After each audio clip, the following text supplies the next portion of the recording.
Thank you very much, Christian, Rosa, Jerry, and it's quite an honor and a privilege to be invited to share here at this conference, especially to share the stage with the Agricultural Minister of France. Thank you very much for having me here. It was about 30 years ago that I was a student of ecology at Unity College in Maine, and when I was studying restoration ecology, I became rather disappointed with restoration ecology because I thought that I was going to learn how to restore ecosystems to health and vitality, and what I learned was how to apply herbicide and to fight against invasive species to take land out of agricultural production, which was stopping the growing of food, in order to plant systems that were described by some biologist in 1835 and trying to arrest succession at that phase. It was also dependent on grant money and government money to happen, so I really became quite jaded with the whole restoration ecology part. And it was during those years that I discovered this book here, Tree Crops, by J. Russell Smith, originally written in 1926, and it was the first time that I had ever thought about these two words together, a permanent and agriculture. What if we had an agriculture that was permanent, ecologically permanent, was sustainable forever and ever and ever and ever? Smith proposed that we begin a two-story agriculture. In his day, 50% of all annual crops were fed to livestock. It's more than that today. It's almost 80% in the USA. He proposed that we grow trees for seeds that we feed as livestock feed to our animals, have pastures underneath, and reserve our flattest, least erodible soils for annual crop agriculture. Really intrigued me and inspired me to investigate further. There was no internet. There were no examples of this happening anywhere that I knew of. The word agroforestry had not even been allowed into the language of the USA yet. And I ran into this fellow here, Bill Mollison, the coiner of the phrase permaculture, who wrote the book Permaculture, a designer's manual. His particular methodology has spread worldwide. I was inspired particularly by this phrase right here. Permaculture design, it's the ecological design methodology, first and foremost. It's to design permanent agriculture. Bingo, I'm inspired already. Then I heard him on a Australian public broadcasting television show saying in Australian, if anybody knows how to speak Australian, I'd like to hear you say this later on. He said the aim is to create systems that are ecologically sound and economically viable.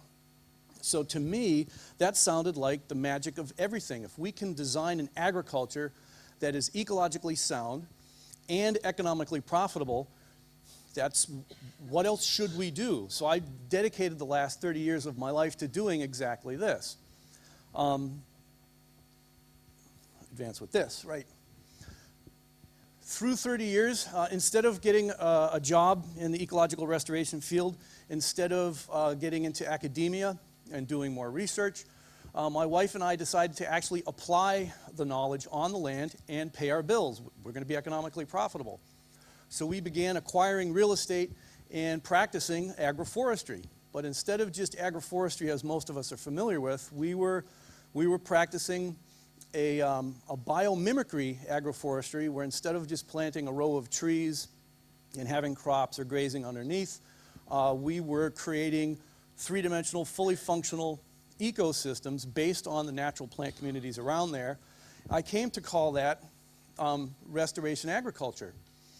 Unlike what we heard earlier, where one of the speakers said that, well, we have to just understand that there's a trade-off between profitability and ecological services. Well, no, there isn't, if you do it in a certain way.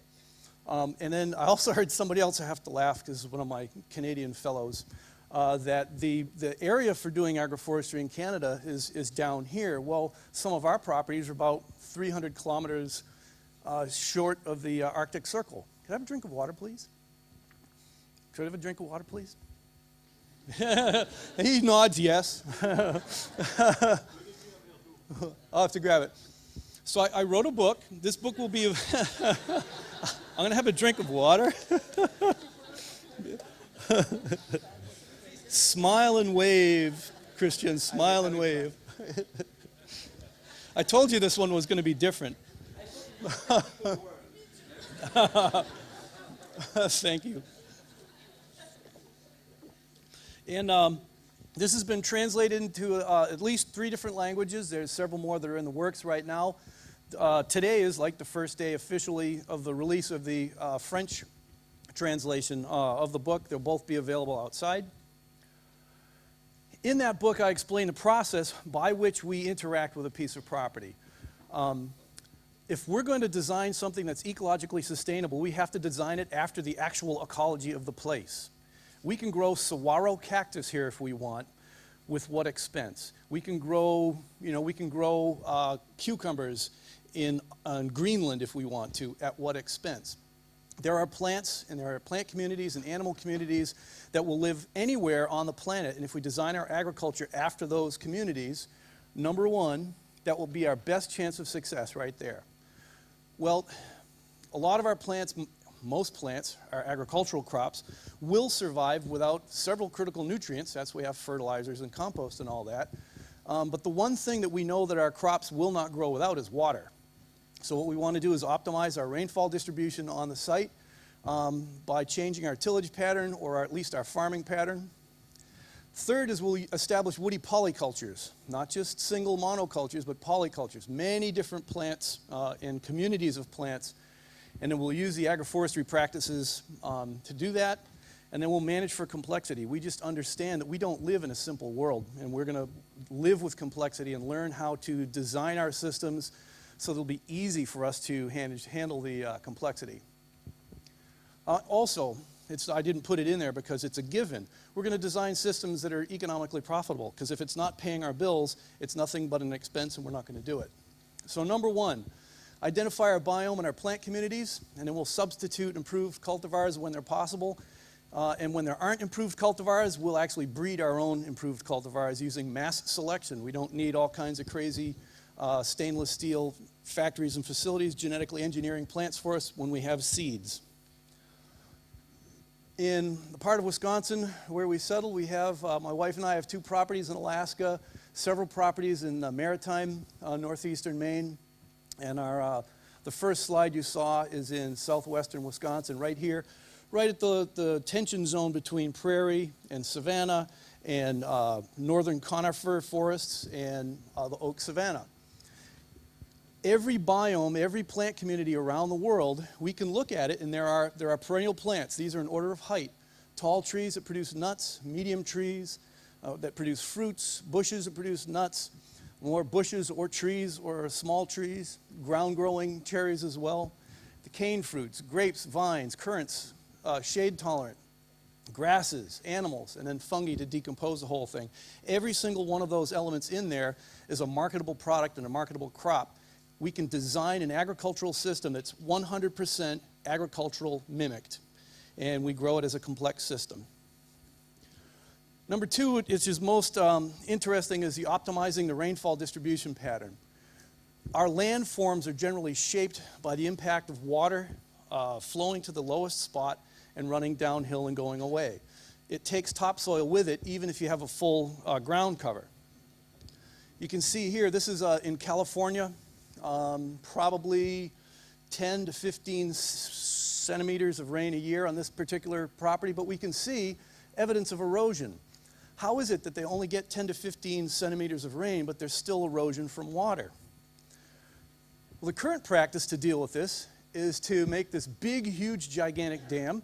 You have to beg for government money to get it, and then you finally get this government money, and they put it down the bottom. It requires, civil engineers and licensed contractors to put it in place, and you make this big, huge pond that now has a potential for a catastrophic blowout, and the water's down the bottom of the hill, and it doesn't do anything to help you up in the upslopes. It does not address this problem in the first place. This water is still going to run in a road before it gets caught there. This is being done all over the world. It's not a very useful practice, not very helpful. We're implementing a system that's a combination of a number of different practices. We're calling it the master line system.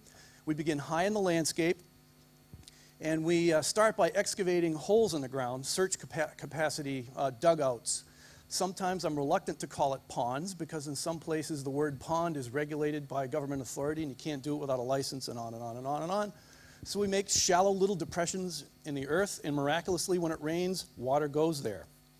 It then fills up, and by changing our farming pattern, whether we're grazing, whether we're using tillage or no-till, we just change the pattern so that our fields are now going to go slightly downhill from contour. So any water that tries to run down these little valleys here just hits wheel tracks, tillage patterns, or swales or terraces, and starts to drift back out towards the ridge. So if you get 15 centimeters of rain out here on the ridge, it keeps going back out to the ridge.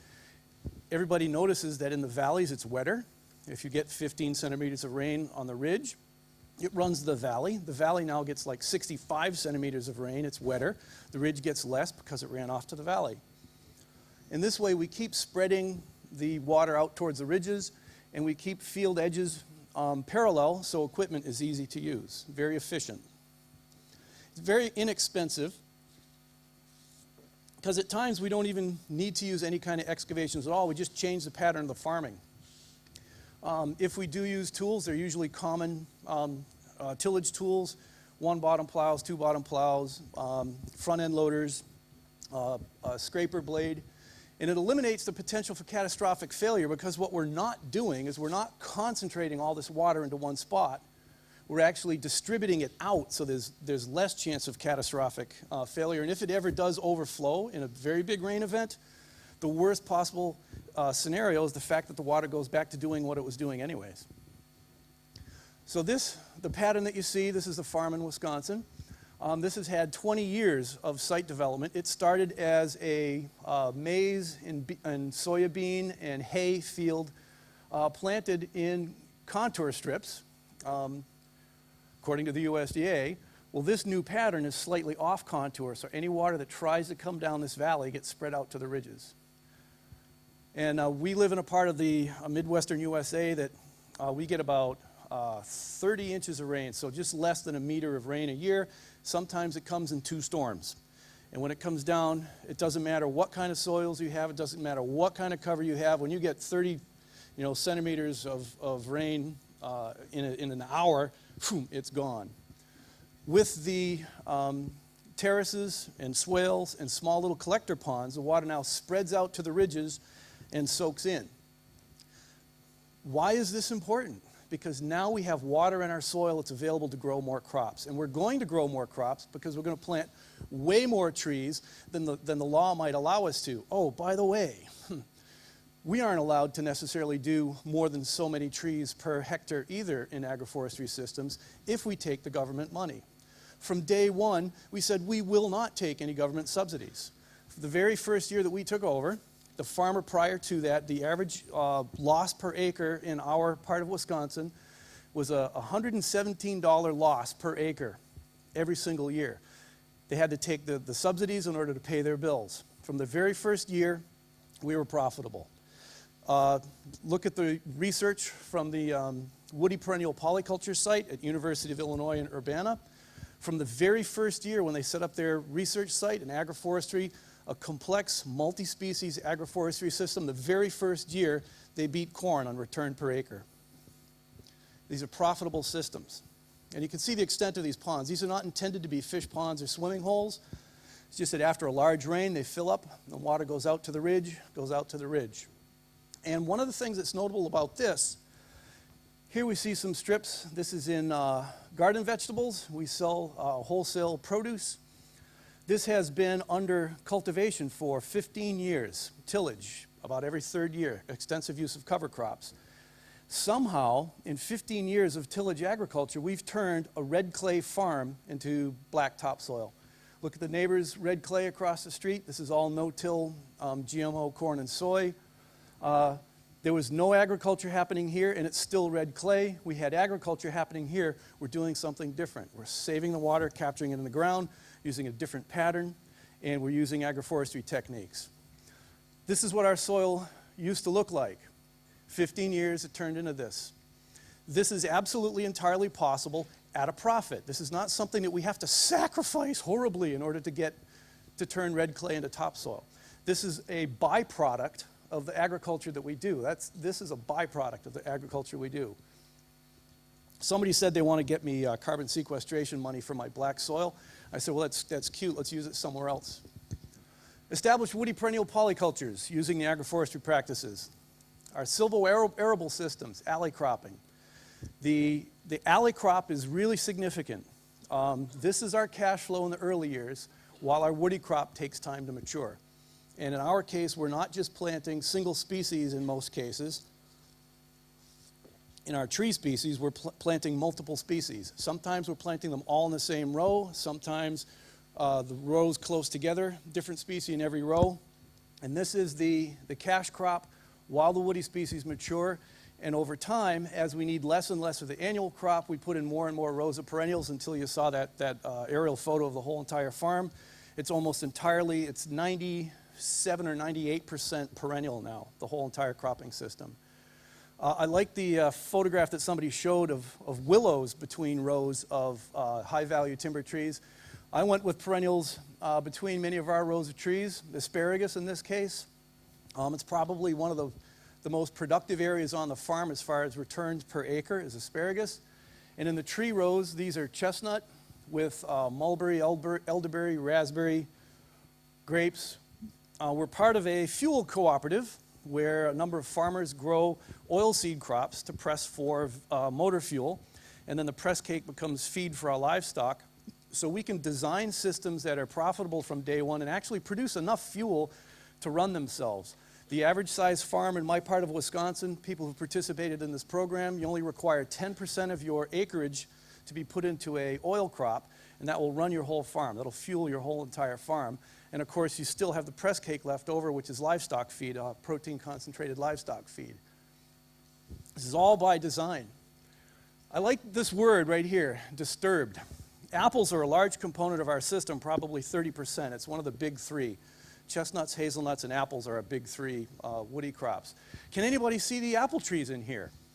Well, guess what? The pests can't see them either. This is a fully intact three-dimensional ecosystem, and sometimes trees die. And when trees die, you know what? Good riddance. I don't want trees that get diseases and die. If they get diseases, they're out of here. I only want the ones that thrive with sheer, total, utter neglect. I call that stun. That's how nature works. We have grapes and chestnut and hazelnut, roses, apples. This is a little bit distracting. I did this on purpose. This is looking across the rows. These are actually very distinct rows, and if you look down the chairs this way, you can see down the rows between every single row of trees here. And don't say that it doesn't yield. We don't get the production that you can in other systems. And not only is this a certified organic system, this is a no-spray system. We come into an ecological balance. We have, where previously it was bare dirt and soya, we now have 7 different species of amphibians eating insects for us. We have 3 or 4 different species of songbird that perch at different levels in the system that are eating all of our insects. There's a lot of research on bird and insectivory in agroforestry systems. We use silvopasture somewhat extensively. This is a system of walnut. There's cherries, quite a few cherries in here, and mulberry, all of which are cropped. Mulberry foliage has more protein in it than alfalfa hay. And when the mulberries are falling off the trees, you will not see the pigs anywhere else other than under mulberry trees. Their noses are purple, their back ends are purple. Happy, happy pigs. And happy cows. We've only had 2 sick cows in 20 years of farming this way. And if you're ever going to do agroforestry, you need to know what a cowie is and what a dog is. And of course, we're going to manage for complexity. You know, none of these pictures that you saw were simple systems yet. Okay, this is probably the simplest one. It's like trees over grass, very simple. This is one of my favorites in that it shows several different things. Once again, it's taken across the row. In the back, we see hazelnuts. So there's a row of hazelnuts. Then there's an alley of pasture. And then there's a row of chestnuts with currants growing underneath in the shade of the chestnuts. Then there's an alley of pasture. And then a row of elderberries with raspberries in the same row. And then every 15 meters or so, there'll be a mulberry tree with grapes trellised on the mulberries. Now, a lot of people, when you hear about grapes being trellised on a tree, they think, oh my goodness, the vine's going to strangle the tree and pull it down all over the place. This is a managed system. We prune our trees, we prune our grapes. It's a managed system so they don't have negative interactions. It's my job to be an ecosystem manager. I'm not a cattle person, I'm not a pig person, I'm not a produce grower, I'm not a grain grower, I'm an ecosystem manager. And that's how we need to think about ourselves in the future, because if agroforestry is really going to progress from here, we need to create new ecosystems to perform all these ecosystem services that we need and produce the food that we need. So these pigs also came in. What you don't see here is the cows, because the cows are here yesterday, the pigs are here today. Is this applicable in Europe? By imitating our natural plant communities, it's applicable everywhere. Everywhere that has plants, you just arrange the plants that have economic and food and feed value in such a way that we can plant them mechanically, maintain them mechanically, harvest them and process them. This same oak savanna plant family that was native to North America is native to Europe, all through Central Europe. In moister areas with richer soil, there's a whole entirely different plant community that focuses around the walnuts, the walnut family. And then in higher, drier regions, pinus, the pine nuts. Man, has anybody ever bought pine nuts lately? Like 20 euro for a little jar in the store the other day? It's ridiculous. And this right here, this is the silvo arable standard. As agroforesters, we are infinitely more complex than someone who's just growing maize, because we have one more factor in there called trees.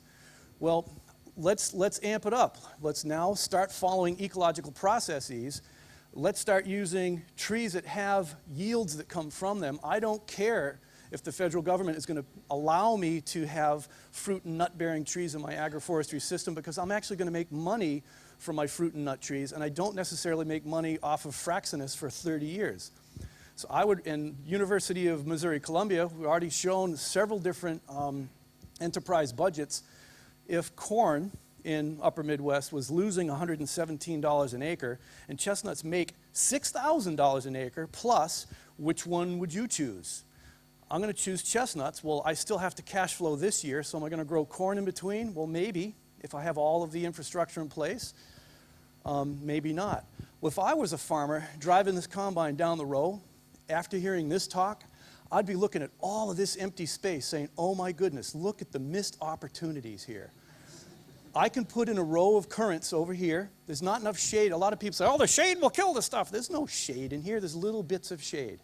And if there is any shade, we go manage that by lopping off branches, pollarding the trees, and feeding it to our cattle. How do you like that, Alan? I mentioned pollarding. On the other side, I would put in a row of raspberries. Well, perhaps they need to be held up with wires. While I'm stringing wires to hold up the currant and the raspberries, I might as well string up a wire to trellis the grapes on. So instead of just having Fraxinus over soya that looks like from here, I can now have chestnuts over grapes, over raspberries, over currants, and soy.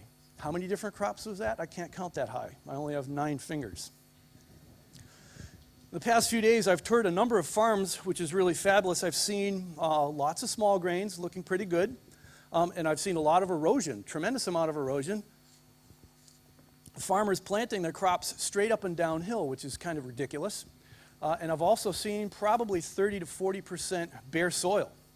So if you think about 30 to 40% bare soil, is that producing anything right now? Nothing. The soil is eroding, it's blowing away in the wind, washing away in the rain. And yet in the ditches on the side of the road, over and over and over again, I could only put 3 pictures here. I've got probably 100 pictures of this. This is the wild craziness. It's not nature as in like historical nature. This is the stuff that actually thrives here with 0 inputs. This is 100% yield. All we have to do as agroforesters is learn how to design this and make it so it's easily manageable, harvestable, maintainable. Right in here, this farmer could be getting 13 different harvestable yields today. Now, this actually has global implications. Just last Monday, I was informed that this project is going forward entirely without any international banking or federal money. The Primate Conservation and Food Sovereignty through Restoration Agriculture Project is beginning in western Uganda. We start with the schools and have them beginning to establish plant nurseries. And then we create buffer zones. The idea here is to link all of the large primate preserves through riparian buffer strips that have improved primate habitat, and then to improve the nutrition and health of the diets of the people in the villages. The first 5 years have already been funded through private research. And our previous 5 years, we've shown proof of concept that within 3 years, the project is cash flowing itself and pays its own way. So this is a profitable venture being undertaken, led by the children. This was our first pilot project that we did. We started, it was very small rainfall, monsoon-type weather, extremely hot, tropical, obvious. We start with the school. We need to know how many people do we feed, what kind of nutrition do they need, what kind of plant systems can we grow, and how do we make sure that they have alleys in between to continue their typical tillage agriculture with their beans and their maize. So these are polyculture systems designed to catch water and grow a tremendous amount of food year-round. So here's a year 3 picture. By year 5, this is a fellow, this is me. They call this guy Babu Mapandamiti. He's the grandfather who plants trees. By year 5, they had food security. They're feeding the school. The kids planted it. They're learning. Their lessons are coming from it, all their science lessons, math. How many different class lessons can you come up with this? The curriculums have been designed to teach this in the schools.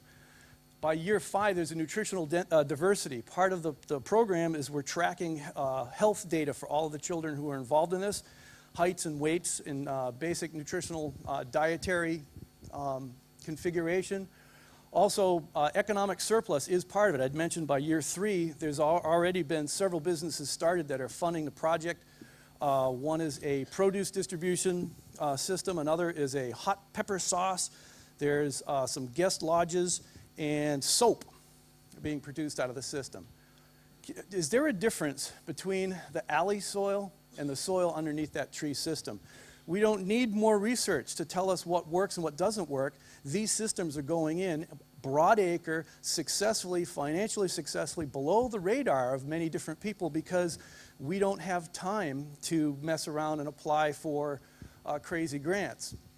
What we're doing is ecological restoration. We are restoring primate habitat, improving primate habitat at a profit. We're feeding people, educating people. We're doing it at scale. We're doing it around the world. So keep an eye on this project here. We're going to be going as big and as public as we possibly can really soon. I wrote a book. Did I mention that? Restoration Agriculture. It's available for sale out at the back table, both in English and in French. Thank you very much for your time, and thank you for the water, Christian.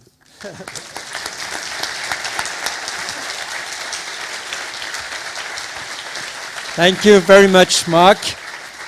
That was an inspiring talk, and I hope you enjoyed that.